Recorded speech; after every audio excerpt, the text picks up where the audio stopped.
Okay. Oh, wow.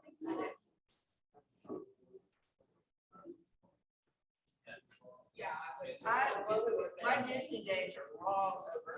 What? You don't have like No, membership? no.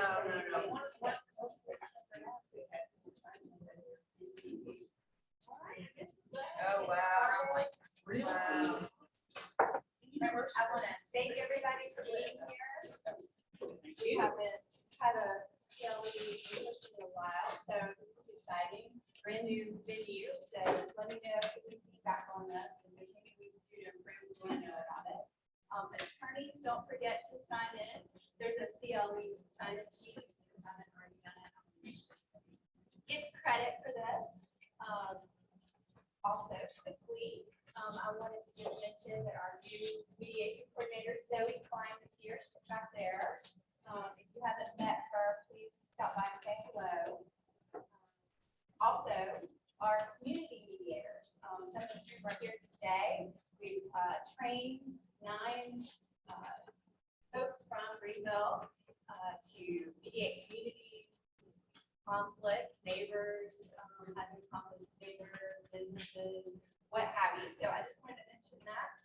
It's a free program. It's paid for through grants. So if you guys know anybody that I can share that information with, let me know, because I'd love to get some public awareness about that. So it's basically for like pre-litigation type conflict.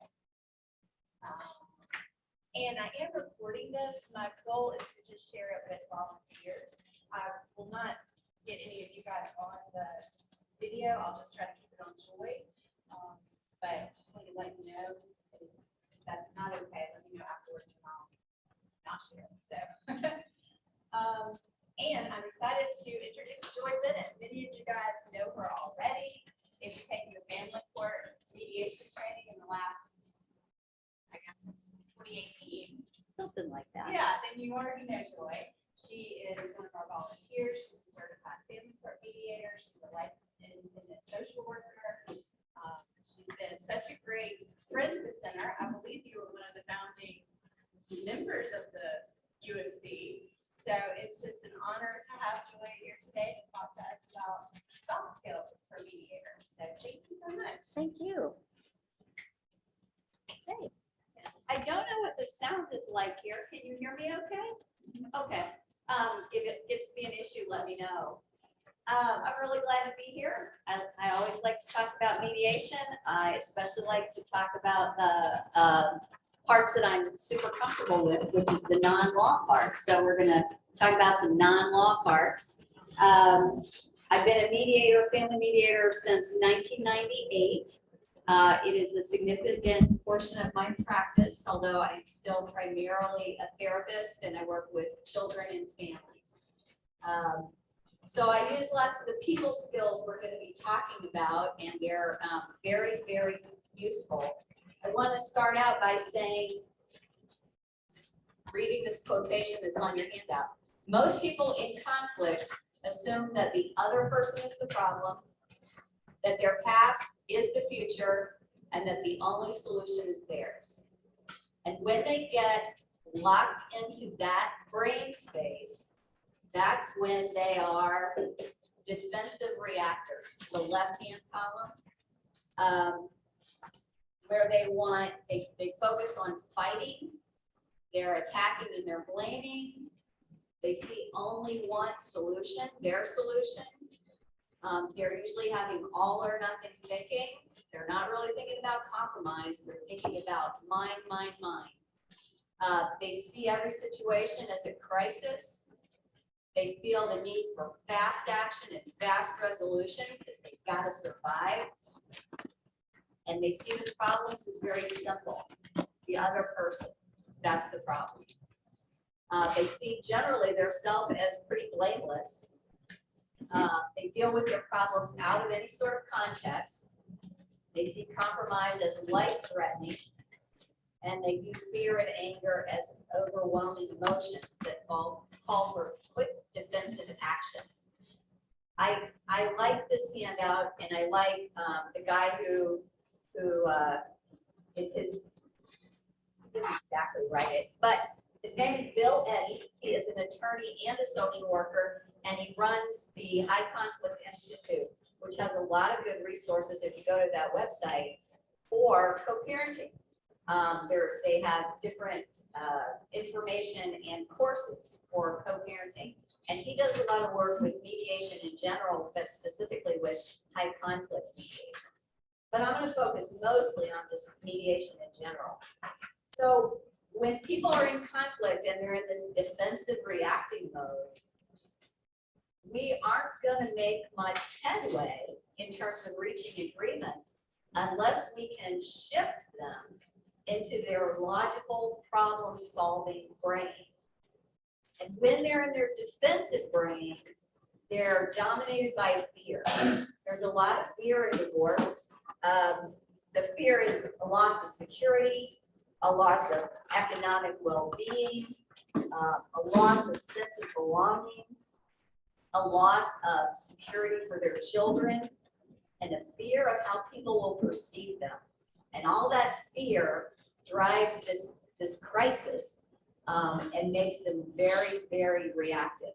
So we want to help them shift to a more logical, calmer place. And it's a little more complicated than saying, let's just calm down. That generally kind of backfires. So in order to shift them, it's really just three things: listening, reflecting, and asking questions. So I know you've all had training in active listening, but I'm going to talk more about it. Listening, reflecting, including reframing, summarizing, asking questions, and eliciting information. We really want the parties involved in making some decisions and having some ideas. And as long as they're in defensive reaction mode, they're not going to have any ideas but the one they came in with. So we want to help shift them over. To resolve a dispute effectively, you have to separate the thought, the content, from the emotion, so that they can deal with both at the same time. And lots of mediators get in the mindset of, if we can just get the emotion out and then get rid of it, we'll just work on the facts and it becomes a math equation, we'll just do it. But you cannot just get rid of the emotion. It is what's driving the person who's sitting in front of you. The emotional needs are to have control over the situation. They really do want to be heard. They want you, the mediator, to understand what they're going through and what they've been through. They also want the other person to understand what they've been through and what they're going through. They want to feel respected. They want to feel validated. And they want to feel like there's a fair process. And in order to meet those emotional needs, you do that through listening, reflecting, and asking questions. And I will leave a lot of time for questions and discussion at the end, but if you have a burning one, please ask it whenever. I want to tell you about a study that was done in Maryland, and I found this in the AFCC court review in 2018.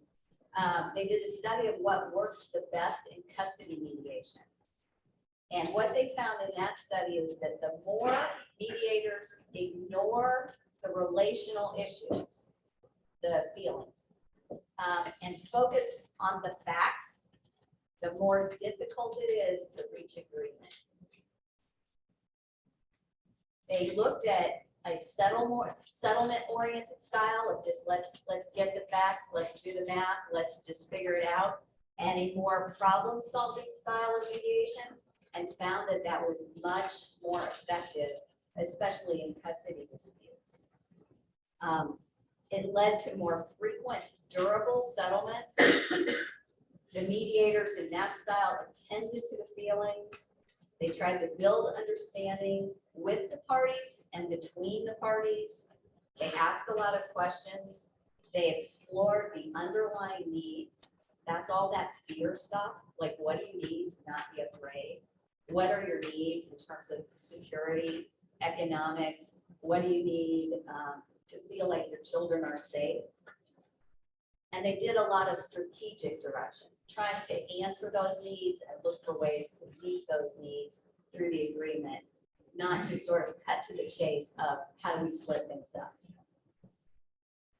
In the problem-solving style, the mediator kind of acts as a referee, which we kind of always do in any style, and we define the playing field, and we make sure they stay in the lines, but we want them to play the game. We really want the solutions to come from the parties, and in order for them to get there, again, we have to deal with all those feelings and help them get to their logical brain. So, listening. You listen for the purpose of understanding their world. Yes, you want to discover facts. You listen for that too. You listen for the facts, you listen for the issues. But really, if you want to get them in their logical brain, you listen to understand their world. How they are perceiving things, right or wrong, and it doesn't matter if it's right or wrong. Once you find out how they're perceiving things, you have to deal with their reality or you won't get anywhere. Their reality often is that the other person is a monster or difficult or is out to get them. And you cannot convince them otherwise, not usually. But if you are dealing with their perception that that's true, you can work on what safety features they need. And when they start thinking through, what do I need to feel safe? What do I need to make sure that this person is not going to run over me for the next 10 or 15 years? Then their logical problem-solving brain starts to get in the game. You look for their interests, their needs, their desires, and their values. People come to mediation with very different values. Some of them are very much about making sure their kids' needs are met, making sure their kids go to a certain school, or maybe their value is security going forward financially. They have certain values and certain things that they hold very, very dear. And if you don't know what those are, you will not be able to help them meet that. You won't even be able to help them articulate that, because people don't walk in saying, oh, these are my values and here's how I want to reach that. They don't know. They're a jumble of thoughts and emotions usually when they come in. So we help them separate the thoughts and emotions and kind of slow it down and sift through it. Being listened to helps them think more clearly. A lot of times people will say, something, and then they'll go, okay, that isn't quite right. And they'll say it again. They'll say it until it is right. And it doesn't always come out right the first time. But when we listen to them, it helps them clarify how they feel, what they want, what's important to them. Being listened to also conveys our confidence that they may be able to figure out a solution to these problems. To listen really well, you have to look at them. You have to have lots and lots of eye contact. In mediation, it's important to take notes. You don't have to, but I take a lot of notes. I think it's important to balance that with plenty of eye contact and to make sure that you are being neutral. I'm sure many of you do mediations in separate rooms. I do some that way, but I do the majority with people together. So I pay a lot of attention to who I'm looking to and how often I'm looking and how long I'm looking. And I know I have an expressive face. I don't want to be going, oh, all the time on this side and all the time on that side. I really want to be listening and hearing their perspective. When they observe that, they are learning to do it. We can model how they can communicate going forward. And I think it works really, really well. You have to pay attention to your body language, again, facial expressions, To listen well, leaning forward is good. Not to get too caught up in your note taking, but you also need to pay attention to their body language. I think it's pretty easy to tell when people are getting mad most of the time. And when they're getting mad, they're flipping right back over into defensive reacting. And you need to address the anger. You don't just ignore it. That is usually a time when you reflect and you say, and you might be wrong, but you say, looks like that idea is really frustrating to you. Or I can see that doesn't sit well with you. Or your hands let me know you're really mad right now. And if you're wrong, they'll correct you. If you're right, they are likely to say, yeah, I don't like that idea at all. And let me tell you why. And I want to know those things because I am listening and gathering the information. The other important thing in listening is to let them finish, to not interrupt. It is hard to not interrupt when most of you are good speakers and have lots of ideas. And time is always a premium. Like we want to move it along. But I would propose that the slower you go, the better the agreement. And I don't mean drag it out for 8 hours, but people, especially people who are not really familiar with the legal system, which is most of everybody, they need time to process what's going on and to think about options and to think about what they want. It is important not to interrupt with your own story or your own ideas. They need time to get their thoughts out there on the table. To listen really well, you have to make a conscious choice to do it and to be open to whatever they're saying, even if you think it's wrong or misguided or not helpful. That is their perspective. That's where they're coming from.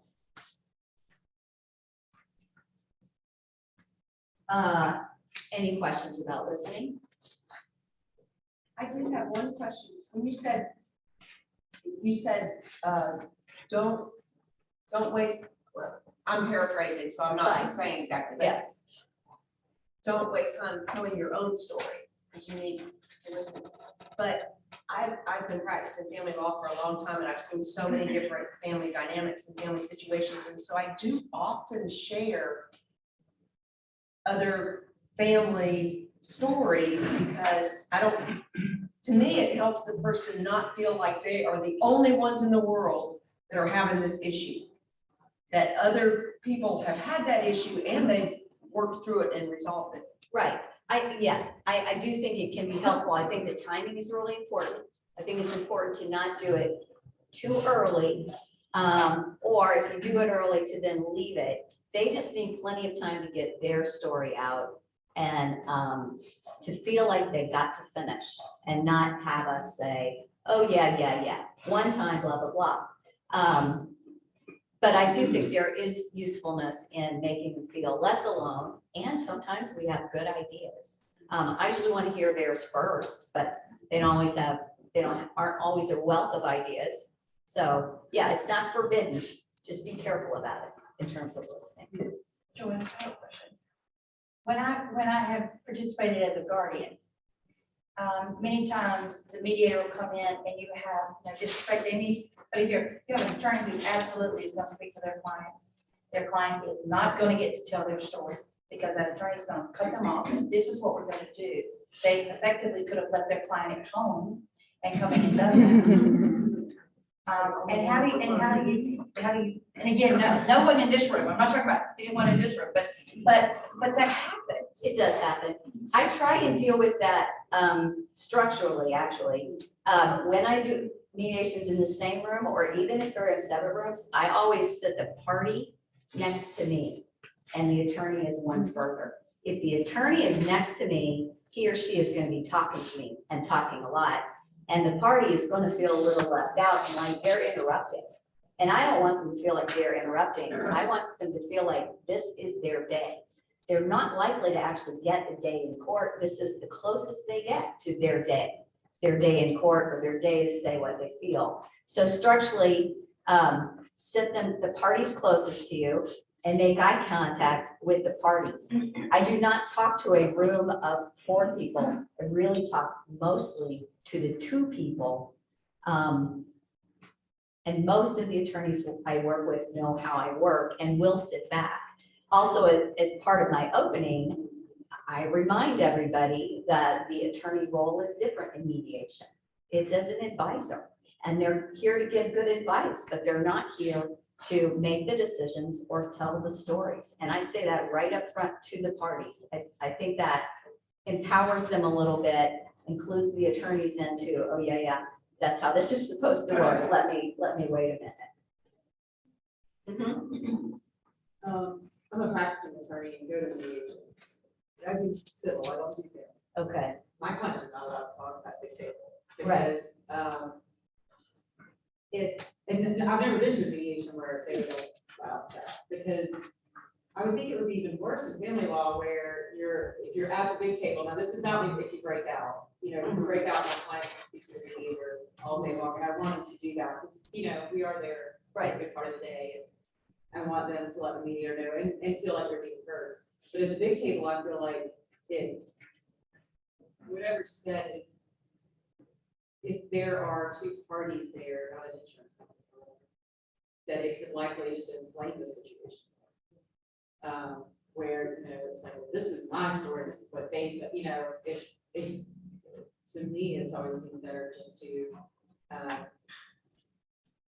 you know, this is our story, and then when you break out in the room, it's like, okay, it's Right. all our sound, this is whatever. One of the differences between civil, there are a bunch of differences between civil and family, but one is in civil, the parties do tell their stories. In family, we do that privately, because you're right. A husband does not need to hear how hurt his wife was about blah, blah, blah, again, because he's already heard it, and vice versa. They know their story, pretty much. So we don't necessarily do the story, the party opening statement together. And I agree, sometimes what the parties say to each other does inflame things. But my training partner, Bruce, always says you got to give those conflicts some air. Otherwise, they just stay buried. And in family, it is really important to resolve as many conflicts as you can, not settle, but truly resolve, because they have kids to raise together, they have friends in common. It's not their one day and then they move on and never see each other again. So we are ideally helping them figure out a way to communicate together.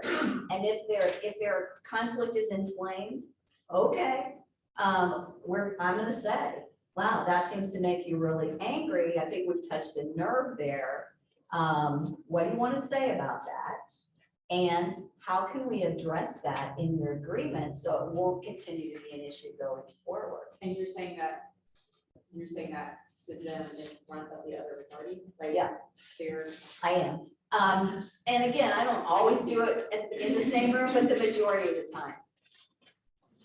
So sort of, you know, with this question and the question, what do you do with the litigant who treats mediation like another therapy session? And I think we've all had clients or mediations where, I mean, I've had people where I've had to say, okay, you know, that's not the 6th time we've covered this, and they're stuck on, you know, he cheated on me or Yeah. whatever, or Yeah. she drained bank accounts, or whatever it is, and you're not working towards a resolution, and they're gonna vent for, in times of the essence, and he or she can vent for 2 or 3 more hours about how much they hate him or her. And I know it's their day in court, so to speak, and you wanna give them that shot, but I mean, if I don't shut my client up, we're never gonna get out of it. Right, you want it to right? be productive. I think there are a few things you can do. And one is have them in the room together. They are clients of this Maryland study about mediation also showed that when you do it separately, the clients have more confidence in the mediator, but they are less likely to actually settle. And they have less confidence, they have more enmity with the other party. It does not improve the relationship at all. They love you as the mediator, especially if you're a good listener. But if you put them together, they are less likely to vent that, you know, that just random venting, I feel, blah, blah. They're not gonna do that in front of the other person. So it cuts some of that out. I also remind them that we're here to get a job done. They're here for a reason. That doesn't always help, but you know, that's one possibility. The other thing is, if they are venting and venting and venting, they're more likely in the defensive reacting. I'm the victim, that's how it is, this person's bad, I'm just the victim. What can also kind of move to is, what's your proposal? And again, Bill Eddy wrote a book called So What's Your Proposal? I think it's awesome. We aren't here to mediate feelings. We can't mediate feelings. You can express them. What's your proposal to make that livable going forward? And you can be a broken record about that. What's your proposal? What do you think would help? We can't make it different. And I may say that to them fairly bluntly, and I would probably do that in caucus, because I don't want to call anybody out in front of the other person. I'm going to move on a little bit. So the next skill to help keep people in their logical problem-solving brain is reflecting. Reflecting, reframing, observing. So a minute ago when I said, oh, it seems like I touched a nerve, that's an observation. You observe a lot out loud. You could say, oh, it seems like the two of you have quite a bit of agreement on what's important for your children. Well, that's very encouraging, and it's an observation of what's happening, and they buy in more. You can also observe that there's a lot of disagreement on this issue and a lot of strong feelings on this issue. Nothing wrong with that. We usually tend to work too hard at trying to get people closer together. Sometimes they are not, and to just say, wow, you're not even close on this issue. It's okay. It lets everybody know, we all know what's going on. And so they feel listened to and understood. So some reflections, I wrote some out. I'm gonna give you some examples of ways that you can reflect to people. You feel unsure about that idea. You're reflecting emotions, and sometimes you're reflecting values. Okay, you feel unsure, that's an emotion. It's just not an emotion word. A value is, it sounds like what matters most to you is having enough to live on. What matters most? It sounds like what's really important to you is blah, blah, blah. It sounds like that is very important to you. Those are the values. You feel furious when that happens. Usually when somebody says in mediation, that really seemed to me, what we kind of want to do is like move right on and not address it. But they will feel more heard and are more likely to leave it alone and not even vent endlessly about it if we say, oh, wow, I can tell you were really furious about that. And I can say it in front of both parties because he knows she was furious. That's not a surprise. And you say it non-judgmentally, it's just observing. There's nothing wrong with being furious. It's been a rough time for everyone here. That's a reflection. That was humiliating for you. That's a reflection, and that's a really strong one, because it would touch to the core of a really difficult feeling.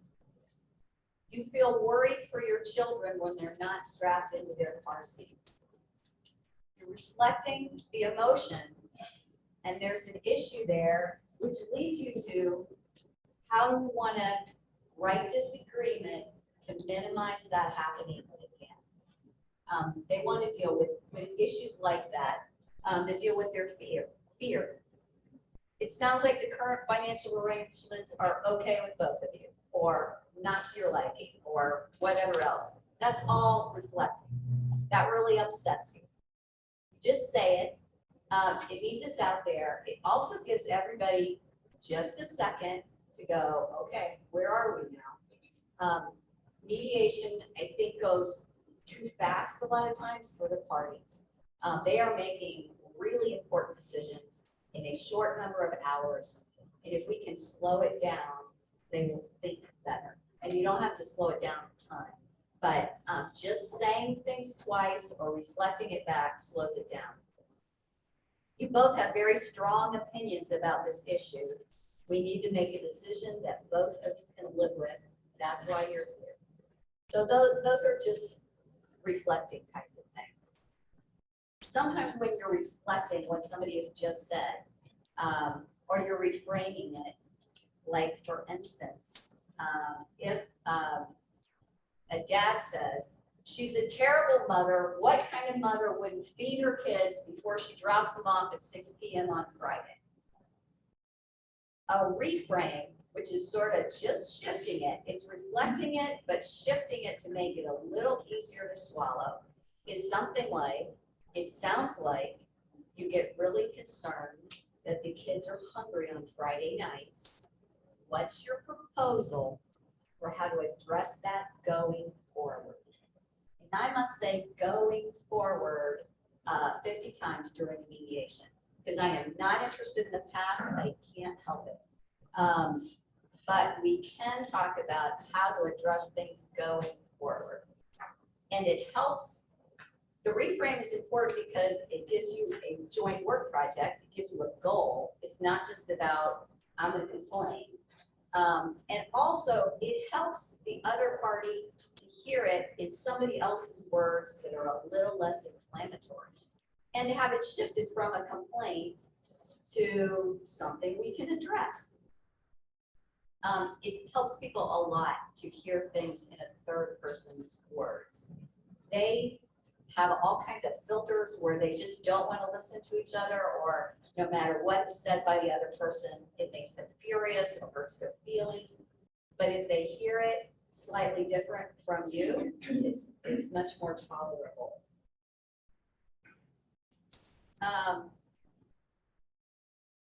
They do learn to use those skills. When I talk a lot about what's your proposal for handling that in the future, within an hour or so, one of them is likely to say to the other one, so what's your proposal about that? I love that. That is good language. And again, they may be parenting for 10 or 15 more years. They may be running into each other. They need to be able to do some of that. They're going to have lots more co-parenting decisions. And it's helpful to be able to email each other and say, what's your proposal to handle that?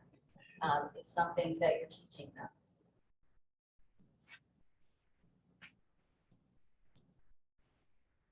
The other thing you can do in terms of reflecting is sometimes when I'm a little stumped and I need it slowed down, I can say, I'm confused. You were talking about this, but now I hear you saying that. Where are we? Can you clarify that for me? And chances are good the other person is confused also. But you can observe your own process as well. Because if you're confused, you can pretty much guarantee they are. If you're confused, you're not going to get anywhere. So, but people come in with a lot of conflicting ideas. They will say one thing and immediately say the opposite thing, and they haven't worked it out. When you ask them to clarify, their logical brain gets in gear, kind of figuring out what they really need to say.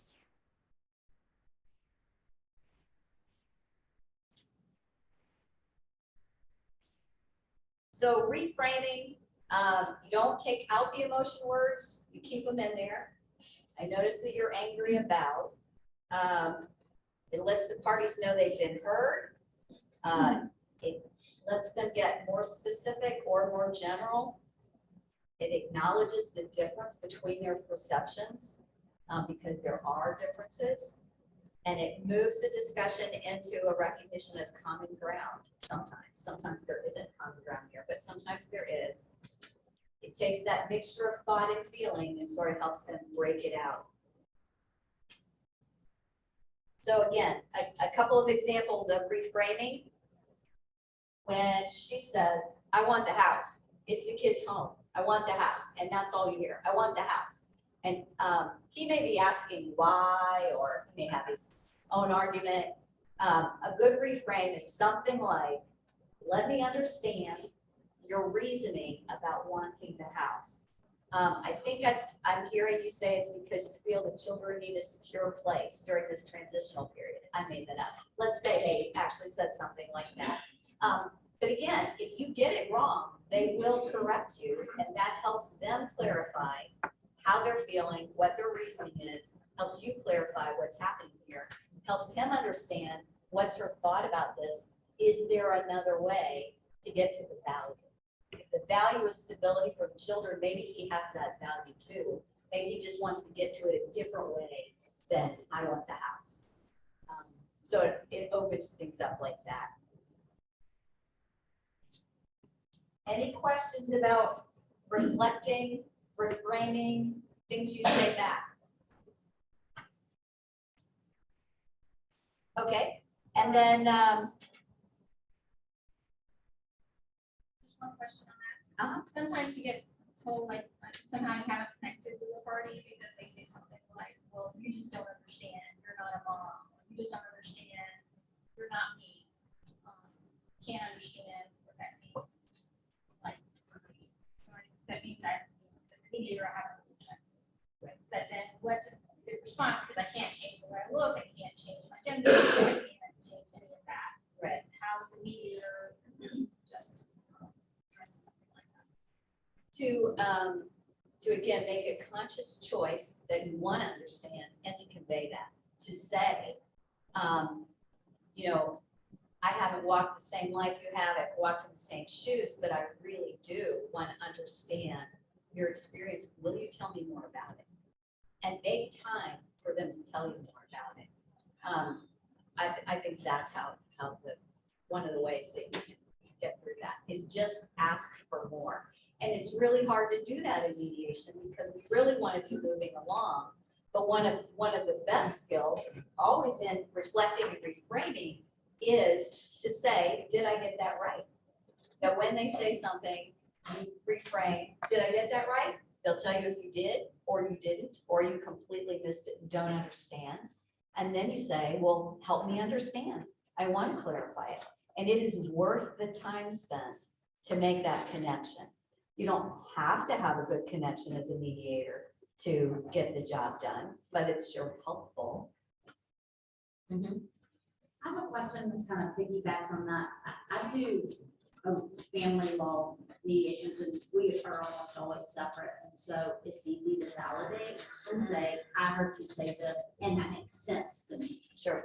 Is your experience that, and I think that kind of helps with, The connection. you understand, Yeah. even if I don't, I Yeah. say that makes sense to me. Yeah.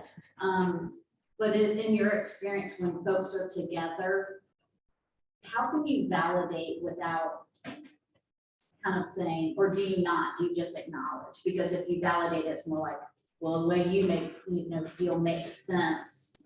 There might be a interpretation from the other side of it. You're right. I more acknowledge than validate. I do think if they're together, you have to be careful about validating much because it instantly looks to them like you are taking sides. Sure. So to acknowledge the feeling and just reflecting it, or sometimes I will turn to the party and say, hearing how she feels, does that make sense to you in that situation? And if it happens that he can validate her, oh my, that's wonderful. It doesn't always happen though. Sometimes he says, no, it makes no sense to me at all. Okay, and I would acknowledge that. But no, I do think when you're in the room together, you have to be much more careful about validating. When you're in separate rooms, you can validate more. And again, the connection is increased. You need to wonder and keep in mind, does that help you reach a resolution? Maybe it does. And maybe it doesn't always. Maybe they just think you're on their side and it doesn't help them get more cooperative or collaborative or make any compromises. I don't know. It depends on the situation. So asking questions.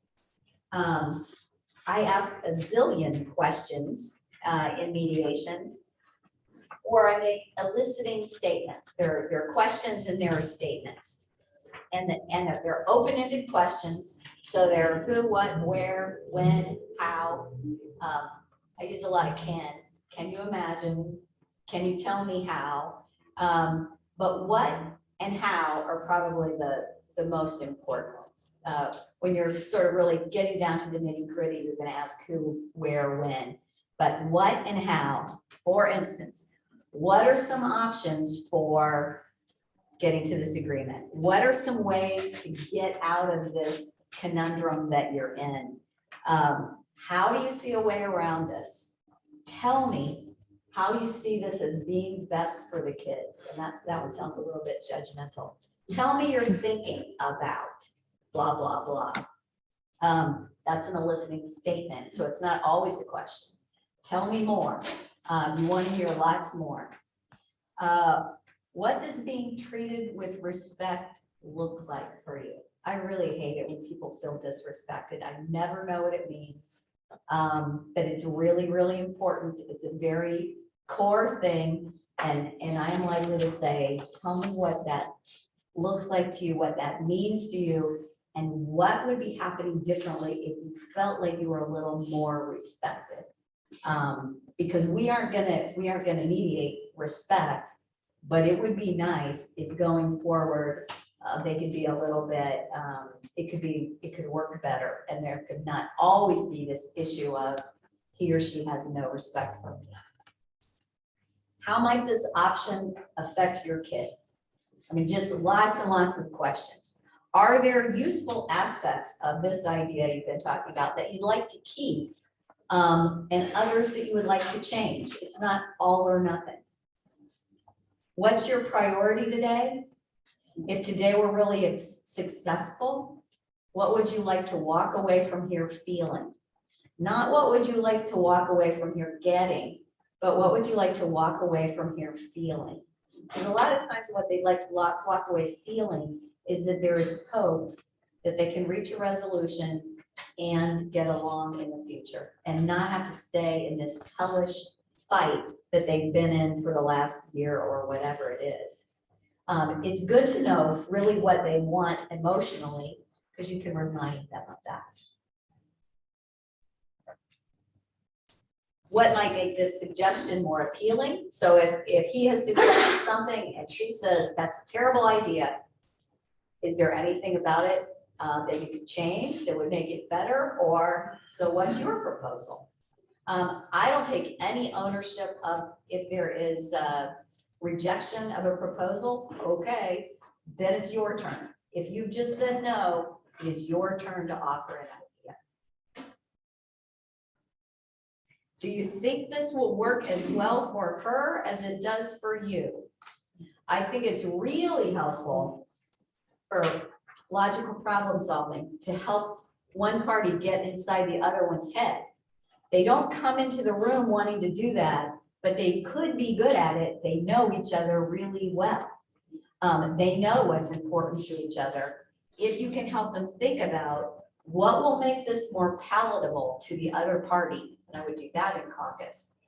Sometimes there are really awesome things that come up. I was working on one mediation and they were divorcing and they had business together. They had a business together and a lot of property. And we were, I do them in several hour blocks and it's successive time. So it's not all in one thing. We were finishing up a couple hour appointment. We knew we were coming back. They had made some good progress, but she was really not so sure about a lot of things. And so before we stopped, I said to him in caucus, what do you think she needs to stay on board with this process?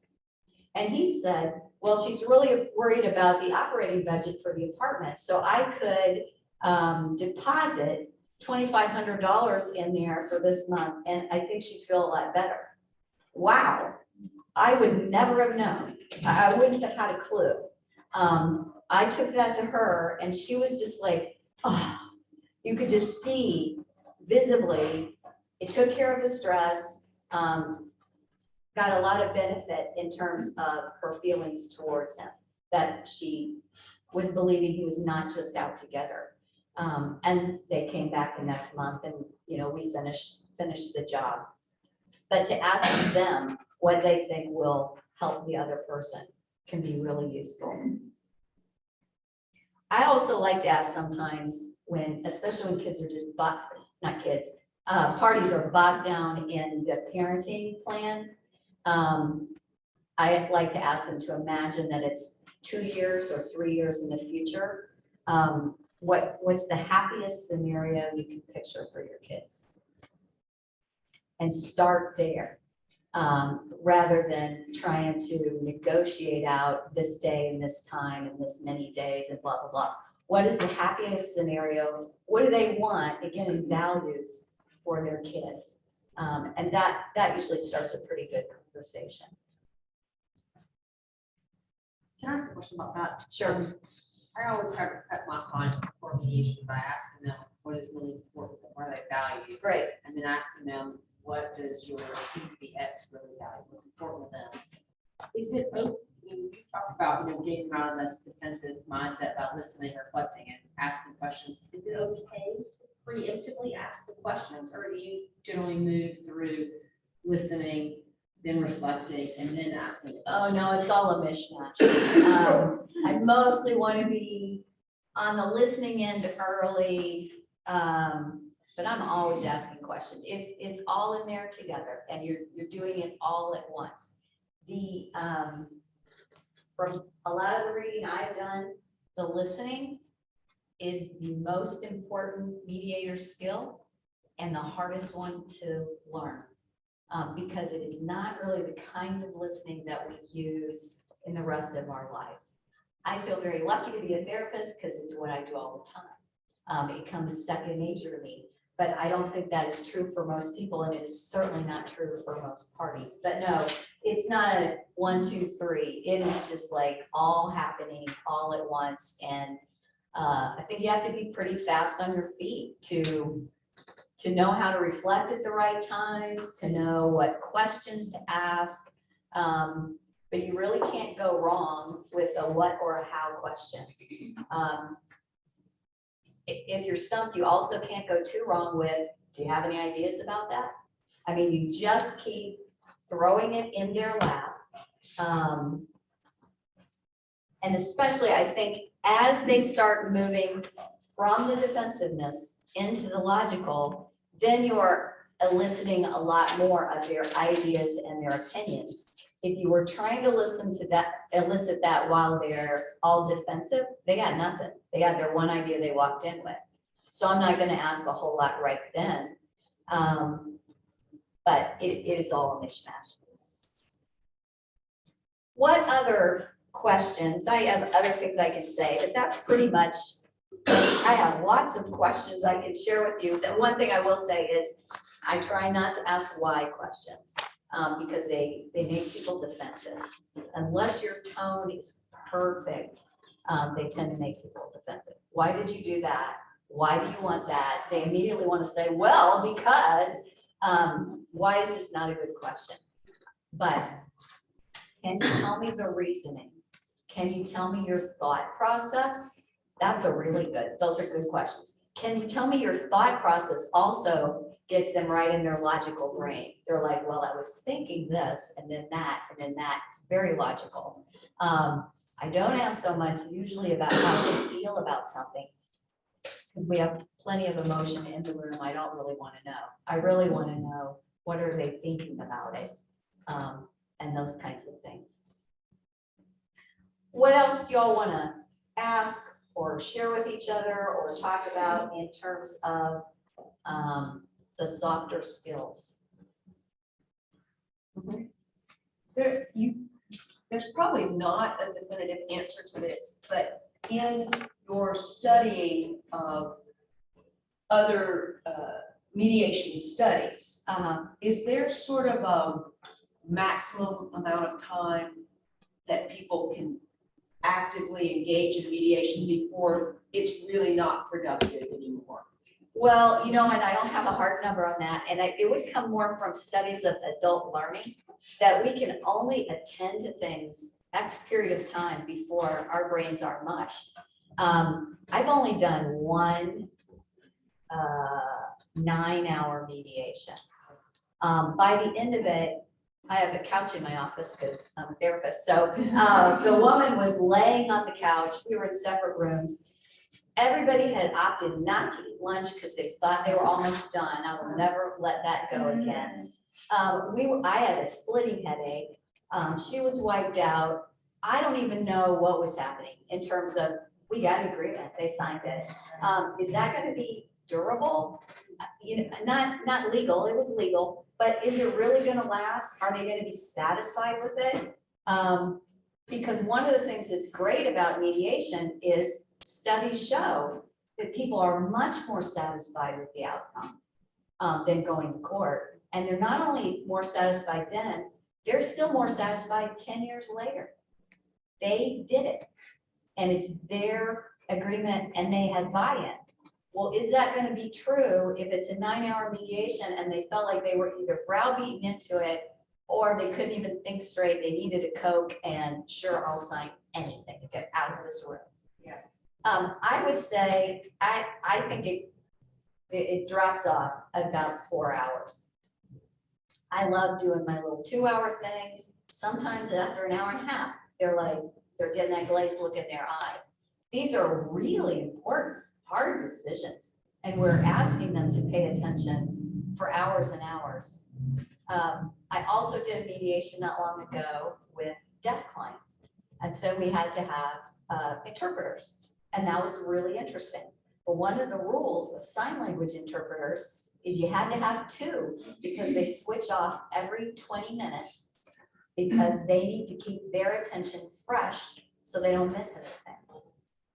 I think the truth is we don't attend too much really well past 20 minutes. We get little breaks, but yeah, 3 or 4 hours is about the max where people are making good decisions or having any sort of good communication. I can't imagine trying to help people talk to each other and listen past 3 hours. I can see when lawyers are there driving it, yeah, maybe we can get some work done, but we didn't, the long one I did, we didn't have the parties in the room after the morning time. Good question, good point. What else? So many times, especially in family court, we just use Judge Brown's or we use Judge Roberts, one of the judges. Their standard schedule of visitation, those type of things. How is it perceived if you encourage people to, or can you encourage people to go outside of that and make that standard process more applicable to their own family and their traditions and customs? Well, you totally can. And what do you mean? How is it perceived by whom? Again, I think the status quo is, let's just use Judge Brown's, we're gonna use this, and we're not gonna adjust it. Because the easiest way to get out of that mediation is to say, we're gonna use Judge Brown's and that's it. And it doesn't necessarily reflect someone who, with the exception of first responders, no, we definitely don't use that. But the concern is, as a mediator, can you adjust, can you encourage them to modify it somewhat to reflect, or should you not make any suggestions? I would say that as a mediator, it's my obligation to see how they want to do their parenting and to open that up broadly. And it actually would be a mistake on my part to just say, oh, most people use Judge Brown's. That is me inserting myself. It may be true, but that's inserting my influence. The vast majority that I do, I start out with, you two know your kids better than anybody on the planet ever will. What do you think is going to be the best arrangement to share, to continue sharing parenting for your children? I don't use the word schedule or custody or visitation. How are you going to share parenting? You guys are the experts. What have you thought about that? And then I want to elicit whatever they're thinking about that. And they may have read Judge Brown's because their friend got divorced and that's how it's done, blah, blah. And if they're happy with that, okay, fine. But I don't ever start there. What else? How do you apply soft skills when you've got, we mentioned about them saying that we're not connected to the mediator, but then they're talking about the system and how it's all regulated, or dad, it's all regulated, how do you or something like that, where it's not something you immediately do empathize. You can empathize and you can say, I can sure understand why you don't have a lot of confidence in this system. Or I'm hearing you that you're just really not sure about this system at all. How do we want to go forward knowing that? You know, I am just going to reflect it back that they don't have confidence and they think it's rigged. Occasionally I ask if they feel like I'm part of that, because I want to know if they think I am not neutral. But yeah, I'm just going to reflect it. I may say, it's the system we have. Do you have a different idea? But I'm gonna acknowledge that is the feeling and just go with it. I'm not gonna defend the system. It is the system we have. But I want to know more what they think about it and okay, and now what? What's their idea about that? Like, do they plan to go to a different country and try different, like, what are they gonna do? They're stuck. I'm not gonna say you're stuck with it, but they may need to come to that realization that it's the one they're in. When there is a situation where you've got domestic violence, continued sexual violence, how do you solve this? So for one thing, they would not be in the same room together. They'd be in separate rooms. But then I think it's pretty much the same. Still, there's a lot of defensive reacting, usually on both parts. I would be paying a lot more attention to safety issues, and I would put them out on the table. I'm gonna, you know, after they've told me their story, I'm gonna reflect back. I understand there are a lot of safety issues here. How do you want to address those in the agreement? I'm going to assume she's the victim and he is not. I'm going to ask her about how she wants to address the safety issues. I'm going to acknowledge to him probably that there have been accusations or charges and that is an issue for her. And how do we want to keep both of them safe? And the kids from any future incidents or accusations. Because a lot of times the alleged perpetrators, they don't want to be accused again. You know, they disagreed with it the first time, they felt it was unfair. Okay, let's also protect you. How do we need to organize this so that there are enough safeguards in place to deal with those safety issues? That's a very good question. How do you feel about third parties? Well, I've shifted a bit. I don't love it, but does it work? Yes, it does. I think if the third party is a stakeholder, then you need them before, you need them during the process or you know, at different times. If they're not there all the time, that's okay. They have the power to blow it up. So if you make an agreement that assumes grandma is going to do something or assumes that new wife is going to do something and she's not on board, you want her to know what's happening in that room, why you came to that agreement. So I think it's probably better to, most of the time, include them rather than not, even though it is more to deal with, it's more to handle. And there are more opportunities for things to get inflamed. But that's where I've kind of come to. What are y'all's thoughts about that? What I normally do is and most of the time, it's either a parent that's in the room, so. Yeah. Wife is getting a divorce, maybe they're pretty young, and so wife's father comes Yeah. over. Or if I've got older people, sometimes they're adult children as support. Yeah. What I normally do is I tell them that I have to ask the other person. Right. If it's okay, maybe. Sometimes the other person says, no, that person is a complete pull off. Right. To any agreement. Right. And then if the other person agrees, I let them stay. If they don't, I do make them leave. Well, that is the rule. I mean, you have to have an agreement of everybody for another person to come in. And if you don't have it, they can't come in. Yeah, so that is the rule. I pretty much don't want to stand in the way if they're okay with it. And sometimes I am really surprised at how helpful it is or how non-disruptive it is.